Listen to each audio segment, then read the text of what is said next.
వాళ్ళ ఇప్పుడే మనం మంచిగా ఎంచక్క లంచ్ చేసాం. మరి ఇంకేంటి రిలాక్స్ అవుదామా హలో. కొంతసేపు? ఇలా తినేసి కూర్చోవడం వల్ల హ్మ్. చాలా ఆరోగ్య సమస్యలొస్తాయని డాక్టర్స్ చెప్తున్నారు. ఏంటి నిజమా? ముఖ్యంగా స్థూలకాయం, ఒబెసిటీ హ్మ్. లావవుతారంట.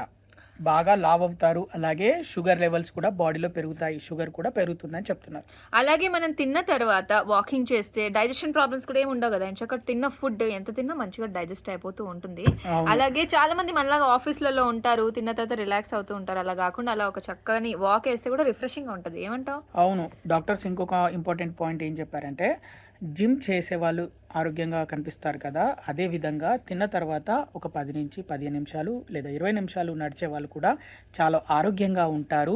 ముఖ్యంగా షుగర్ లెవెల్స్ 20-30% వావ్! తగ్గుతాయి బాడీలో అని కూడా చెప్పడం జరిగింది డాక్టర్స్. బాలా నువ్వు చెప్తుంటే నాకొకటి గుర్తొచ్చింది. ప్రెగ్నెంట్ లేడీస్‌కి కూడా ముఖ్యంగా ఇలా సజెస్ట్ చేస్తూ ఉంటారు. అంటే హ్మ్. అలాగే కూర్చోకుండా తిన్న తర్వాత అది మార్నింగ్, ఆఫ్టర్‌నూన్, లంచ్ డిన్నర్ తర్వాత కూడా ఒక 15-20 మినిట్స్ వాక్ చేస్తే చాలా మంచిదని కూడా చెప్తుంటారు.